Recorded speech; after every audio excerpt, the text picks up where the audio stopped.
அனைவருக்கும் வணக்கம். இந்த பதிவில் இந்த நவம்பர் 25ஆம் தேதி 26ஆம் தேதி 27ஆம் தேதி பகல் 2:07 வரைக்கும் நிகழவிருக்கின்ற ஜோதிட சாஸ்திரத்தில் சொல்லப்பட்ட ஒரு அற்புதமான நல்ல யோகம் அப்படிங்கிறது ஒரு ராஜ யோகம், வலிமை பொருந்திய தெய்வ கடாட்சம் பொருந்திய குருசந்திர யோகத்தை பற்றி பார்க்க போகிறோம். இந்த குருசந்திர யோகத்தால் ஒரு 4 ராசிக்காரவங்களுக்கு இன்றைக்கி மனசுக்கு பிடிச்ச மாதிரியான ஒரு நல்ல விஷயங்கள் எல்லாம் நடக்க இருக்கின்றது நண்பர்களே. அதன் அடிப்படையில் இந்த குருசந்திர யோகம் கடகம் ராசிக்கும், விருட்சகம் ராசிக்கும், மகரம் ராசிக்கும், மீன ராசிக்கும் சகல சௌபாக்கியங்களை கொண்டு வந்து தரக்கூடிய அமைப்பில் மிகப்பெரிய ராஜயோகத்தின் அடிப்படையில் நீங்கள் இருக்கின்றீர்கள். அதை பெறக்கூடிய அமைப்பில் நீங்கள் இருக்கின்றீர்கள். அப்படி என்றால் இந்த 4 ராசிக்காரவங்களும் இன்றைக்கு இந்த 25லேருந்து 27ஆம் தேதி பகல் 2:10 வரைக்கும் எந்த ஆலயத்துக்கு நீங்கள் போனாலும், நீங்கள் எந்த கோவிலுக்கு போகிறீங்களோ, எந்த தெய்வத்தை நீங்கள் தரிசனம் பண்ண போகிறீங்களோ, அந்த தெய்வத்தினுடைய அனுகிரகம் உங்களுக்கு அப்படியே பக்காவாக கிடைக்கும். இல்லை என்று சொல்லாமல் இறைவன் உங்களுக்கு பொன்பொருளை வாரி வழங்கக்கூடிய நேரம், உங்கள் வேண்டுதல்கள் நிறைவேறக்கூடிய நேரம். தயவு செய்து இந்த 4 ராசிக்காரங்களும் எங்கே இருந்தாலும் கோயிலுக்கு போக மறந்துடாதீங்க. அது உங்கள் குலதெய்வ கோயிலுக்கு கண்டிப்பாக போய் வாருங்கள். குலதெய்வ கோயிலுக்கு கண்டிப்பாக போயிட்டு வாங்க. குலதெய்வத்தை நினச்சி வணங்கி வழிபாடு பண்ணுங்க, விளக்கேற்றி வழிபாடு பண்ணுங்க. உங்கள் குலதெய்வத்தை உங்களுடைய மனசுக்கு பிடிச்ச மாதிரி வேண்டுங்க. உங்கள் வேண்டுதல்கள் அனைத்தையும் வையுங்க, கண்டிப்பாக நிறைவேறும். அதுக்கப்புறமா உங்களுடைய இஷ்ட தெய்வம், நீங்கள் எந்த தெய்வத்தை இஷ்ட தெய்வமாக வணங்கி வழிபடுகின்றீர்களோ அந்த தெய்வத்தினுடைய அனுகிரகம் இன்னைக்கு கிடைக்கும். அது மட்டுமல்லாமல் நான் இன்னைக்கு இந்த கோயிலுக்கு போகலான்னு நினச்சிக்கிட்டு இருக்கிறேன், இந்த சாமி தரிசனத்துக்காக நான் பயணிக்கலான்னு நினச்சிக்கிட்டு இருக்கிறேன் அப்படின்னா எங்கே வேண்டுமானாலும் போங்க, அந்த தெய்வத்தினுடைய அனுகிரகம் என்று கிடைக்கும். அதுதான் தெய்வ கடாட்சம் பொருந்திய குருசந்திர யோகம். குருவும் சந்திரனும் நேருக்கு நேராக பார்த்து விட்டால் இங்கே கடவுளுடைய அனுகிரகம் இயற்கையாகவே நமக்கு கிடைக்கும் அப்படிங்கிறதான். அப்போ நமக்கு காசு வேணும், பணம் வேணும், சொத்து வேணும், சுகம் வேணும், உடல் ஆரோக்கியம் வேணும் அப்படின்னு சொல்லி வேண்டதை விட இன்னைக்கு கடவுளுடைய அனுகிரகத்தை நம்ம பெறணும், இதெல்லாம் நமக்கு தெய்வத்தை பார்த்துட்டாலே கிடைக்கும் அப்படி நம்பிக்கையோடு போங்க. இது கண்டிப்பாக கிடைக்கும். இன்னைக்கு இந்த 4 ராசிக்காரவங்களுக்கும் என்ன பிரச்சனை ஓடிக்கிட்டு இருக்குதோ அந்த பிரச்சனைகள் தீரக்கூடிய அமைப்பு, மன சஞ்சலங்கள் நீங்கக்கூடிய அமைப்பு, ஒரு ஒற்றுமையாக சந்தோஷமாக பயணிக்கக்கூடிய நேரம், பெரிய மனிதர்களுடைய தொடர்பு, ஆன்மீக குருமார்களுடைய தொடர்பு, பெரியவர்களுடைய அருளாசி இன்று உங்களுக்கு கிடைக்கும். இன்னைக்கு உங்களுடைய அம்மா காலில் விழுந்து நீங்கள் வணங்கி அவங்கக்கிட்ட ஆசீர்வாதம் வாங்குங்க. ரொம்ப ரொம்ப நல்லா இருக்கும், ரொம்ப ரொம்ப நல்லா இருக்கும். குரு பகவான் ஆசீர்வாதம், சந்திரன் தாய், அந்த ஆசீர்வாதத்தை பெறுங்கள். இன்னைக்கு உங்களுக்கு மனசுக்கு பிடிச்ச மாதிரியான சம்பவங்கள் நடந்தே தீரும். அப்போது யார் காலில் விழுகணும்? இந்த 2.5 நாளில் எனக்கு அம்மா பிடிக்காது, அம்மா கிட்ட பேச மாட்டேன் அப்படியெல்லாம் நினைக்கவே நினைக்காதீங்க. இன்றைக்கி வலுக்கட்டாயமாக அந்த பாசத்தை நீங்கள் வாங்கத்தான் போகிறீங்க. அந்த அனுகிரகம் உங்களுக்கு கிடைச்சே தீரும். இன்றைக்கி அந்த தாய் அப்படிங்கிற உறவை வணங்கி மகிழுங்கள், பாதத்தில் விழுங்க. இன்றைக்கி கண்டிப்பாக நீங்கள் நினச்ச மாதிரி அந்த அருளாசி உங்களுக்கு கிடைக்கும். கோபதாபங்களை குறைத்து என் பிள்ளை நன்றாக இருக்க வேண்டும், என் பிள்ளைக்கு சகல சௌபாக்கியங்களும் கிடைக்க வேண்டும் அப்படின்னு சொல்லி இன்றைக்கி உங்களை மனசார ஆசீர்வாதம் பண்ணுவாங்க. உங்கள் மேலே இருக்கிற வெறுப்புகளை எல்லாம் தூக்கி வீசிடுவாங்க. அப்பேற்பட்ட சக்தி வாய்ந்த 2.5 நாட்கள் இந்த நாட்கள். இன்றைக்கி நான் கண்டிப்பாக நகைக்கடைக்கு போகணும், இந்த அடகு வச்ச நகையை மீட்கணும், ஒரு குண்டுமணி தங்கமாவது நான் வாங்கணும், அதுக்கு எனக்கு அனுகிரகம் வேணும் அப்படின்னு சொல்லி வேண்டுங்க. கண்டிப்பாக அதற்கான பாக்கியம் கிடைக்கும். இன்றைக்கி எனக்கு இருக்கிற அந்த ஒர்க் ப்ரெஷர், எனக்கு வேலையில் இருக்கிற ப்ரெஷர் மாறணும், மேல் அதிகாரிகளுடைய பாராட்டுதல், அவங்களுடைய அனுகிரகம் எனக்கு கிடைக்கணும். ஏன்னா குரு பகவான் மேல் அதிகாரிகள், பொறுப்பில் இருக்கக்கூடியவர்கள், பெரிய மனிதர்கள். இன்றைக்கி அவருடைய அருளாசி உங்களுக்கு கிடைக்கும். இன்றைக்கி தாயை வணங்கி அவங்க காலில் விழுந்து நீங்கள் ஆசீர்வாதம் வாங்கிட்டு வெளியில் போகிற போது அங்கே அந்த சக்தி வேலை செய்யும்.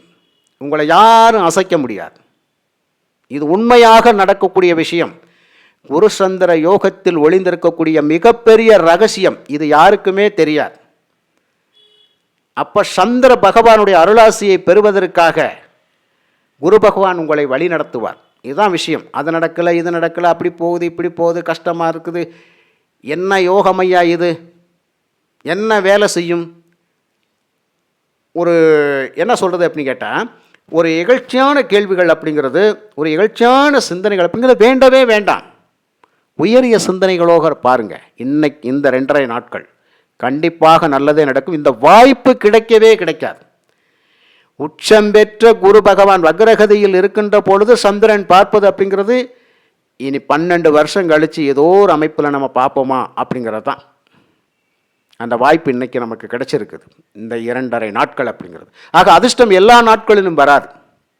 எல்லா நாட்களிலும் வருமா? எல்லா மாதம் வருமா? எல்லா வருஷம் வருமா? ஒரு குறிப்பிட்ட நாள் நட்சத்திரத்தில் தான் வரும். அந்த நாட்கள் அப்படிங்கிறது இந்த நாட்கள். இன்னைக்கு எந்த இடத்துல நீங்கள் போய் யாருக்கிட்ட உதவி கேட்கணும்னு நினைக்கிறவங்கள கேளுங்க, அந்த உதவிகள் உங்களுக்கு மறுக்கப்படாது. இன்னைக்கு ஒரு வேலைக்கான ப்ரொமோஷன் பற்றி உங்கள் அதிகாரிகள்கிட்ட பேசுகிறீங்களா? பேசுங்க. இன்னைக்கு உங்களுடைய வேலையில் இருக்கிற பிரச்சனைகள், அந்த கோரிக்கைகள் தீர்க்கக்கூடிய அமைப்பில் மேல் அதிகாரிகள்கிட்ட போய் உங்களுடைய கோரிக்கைகளை வையுங்கள், அது இன்னைக்கு தீரும். உங்களுக்கு இருக்கிற அந்த பண சிக்கல்கள் தீரக்கூடிய அமைப்பில் ஒரு லோன் இன்னைக்கு போட போகிறேன், இன்னைக்கு அப்ளிகேஷன் பண்ணலான்னு நினச்சிக்கிட்டு இருக்கிறேன், வாய்ப்பு கிடைக்குமா? கட்டாயம் கிடைக்கும், கண்டிப்பாக கிடைக்கும். வர வேண்டிய பணம் வரக்கூடிய நாட்கள் இந்த 2.5 நாட்கள். வர வேண்டிய பணம் வரக்கூடிய நாட்கள் இந்த 2.5 நாட்கள். எதிரிகளாக செயல்பட்டவர்கள் எல்லோருமே சமாதானம் அடைந்து சகோதரத்துவத்தில் போகக்கூடிய அமைப்பு, நட்பு ரீதியாக நண்பர்களாக மாறக்கூடிய நேரம் இந்த 2.5 நாட்கள். கணவன் மனைவி உறவில் இருக்கக்கூடிய விரிசல்கள் மாறக்கூடிய நேரம், சொத்து பத்துகளில் இருக்கக்கூடிய வில்லங்கங்கள் அகலக்கூடிய நேரம், இப்படி சகல விதத்திலையும் பிரச்சனைகளை தீர்க்கக்கூடிய நேரம்தான் இந்த நேரம். மனசில் என்ன நினைக்கிறீங்க உங்களுக்கு தெரியும், நீங்கள் என்ன நினைப்பீங்கன்னு. அந்த நினைப்பு நிஜமாகக்கூடிய நேரம். நல்லதையே நினைப்போமே, நல்லதே நடக்கட்டுமே. ஆக இந்த 2.5 நாட்கள் அப்படிங்கிறது உங்களுக்கு சகல ஐஸ்வர்யங்களையும் தரக்கூடிய நாட்களாக இருக்கின்றது. இந்த வாய்ப்பு அப்படிங்கிறது வரக்கூடிய நல்ல நல்ல வாய்ப்புகள் எல்லாம் வரும், எந்த சூழ்நிலையிலும் வரும். நீங்கள் எந்த விஷயத்துக்காக நீங்கள் எதிர்பார்த்துட்டு இருக்கீங்களோ அந்த விஷயத்திற்கான வாய்ப்புகள் வரும், பயன்படுத்திக் கொள்ளுங்கள். 1 2 நிறைய விஷயங்கள் நம்மளுடைய பர்சனல் லைஃப்பில் நமக்கு என்ன தேவை, அந்த தேவைகளை பூர்த்தி பண்ணக்கூடிய அமைப்பில் இந்த 2.5 நாட்கள் இருக்கின்றது. ஆக இன்னைக்கு ஒரு ப்ரொமோஷன் அப்படிங்கிறது கண்டிப்பாக முயற்சி பண்ணினால் அந்த அடித்தளம் இன்னைக்கு போட்டு விடுங்க. இன்னைக்கு ஒரு டிரான்ஸ்ஃபர் இன்னைக்கு போய் போடுங்க, எனக்கு வேணும் டிரான்ஸ்ஃபர் வேணும் அப்படின்னு சொல்லி இன்னைக்கு போய் கேளுங்க. அதற்கான மூவ்மெண்ட் இன்னைக்கு பண்ணுங்க, நிச்சயமாக நடக்கும். அதான் சொல்லிட்டேனே, பண பரிவர்த்தனைகள் ஃபைனான்சியல் டிபார்ட்மெண்ட் முழுவதும் அருமையாக இருக்கும். வீட்டில் லட்சுமி கடாட்சம் அப்படிங்கிறது இருக்குது ஐயா, அந்த வாய்ப்புகள் இருக்குது. அப்போ எதிர்பார்த்த இடத்துலேருந்து பணம் வந்துட்டாலே சிக்கல்கள் தீரக்கூடிய அமைப்பு. நான் ஏன் சொன்ன வார்த்தைகளை மீண்டும் மீண்டும் சொன்னேன், இதை தவிர்த்து வேறு ஒன்றும் இல்லை. ஆகா ஓஹோ அப்படி இப்படின்னு அள்ளி விடுறதுக்கெல்லாம் இங்கே ஒன்றுமே இல்லையா. இந்த நடக்கக்கூடிய இந்த 5-6 விஷயங்களுக்குள்ளே தான் இந்த குருசந்திர யோகமே இருக்குது. அப்போ பொது இடங்களில் உங்களுக்கான மதிப்பு மரியாதைகள் உயரக்கூடிய நேரம். ஒரு ஆன்மீக பக்தர்களாக இருக்கக்கூடிய இந்த நேரங்களில் உங்களது தலைமையில் சில நல்ல விஷயங்கள் நடக்கக்கூடிய நேரம். ஒரு கோவில் கட்டுமான பணி இன்னைக்கு பேச போகிறோம்னா இன்றைக்கி உங்கள் தலைமையில் பேசக்கூடிய நேரம். அந்த வழித்தடம் அப்படிங்கிறது இன்றைக்கி அமைக்கப்படுகின்றது. வீட்டிலையும் தான் சில பொறுப்புகளை உங்ககிட்ட ஒப்படைக்கக்கூடிய நேரம், நீங்களே பார்த்து கொள்ளுங்கன்னு சொல்லி உங்ககிட்ட விடக்கூடிய நேரம். அதனால் இப்படியெல்லாம் இருக்கிறதுனால இந்த குருசந்திர யோகம் இதைத்தான் செய்யும். இந்த 4 ராசிக்காரங்களுக்கு ஒரே மாதிரியான பலன்கள் இன்று கிடைக்கக்கூடிய அமைப்பில் இருக்கின்றது. அப்போது 7ஆம் பார்வையாக குரு பகவானை சந்திரன் பார்ப்பதும், அந்த சந்திரனுடைய பார்வை குருவின் மீது விழுகின்ற பொழுதும், இங்கே குரு பகவான் பார்க்கக்கூடிய 5, 7, 9ஆம் இடங்கள் வலுப்பெறுகின்ற நேரம். அப்போ கடக ராசியில் தான் குரு பகவான் இருக்கின்றார், கடக ராசியும் வலுப்பெறுகின்றது. விருச்சிக ராசியும் வலுப்பெறுகின்றது, மகர ராசியும் வலுப்பெறுகின்றது, மீன ராசியும் வலுப்பெறுகின்றது. உங்களுடைய முயற்சிகளை கண்டிப்பாக முடிக்க விடுங்க, ஜெயிப்பீங்க. நினைத்த காரியங்கள் நினைத்தபடி சக்ஸஸ் ஆகக்கூடிய நேரம் இந்த 2.5 நாட்கள். நண்பர்களே, தெய்வத்தை வணங்கி வழிபட்டு உங்களுடைய தாயினுடைய ஆசீர்வாதத்தை பெற்று நீங்கள் வெளியில் போய்கிட்டே இருங்க. தோற்க மாட்டீங்க, கண்டிப்பாக ஜெயிப்பீங்க அப்படிங்கிறத நம்பிக்கையோடு செயல்படுங்க. மிக்க நன்றி.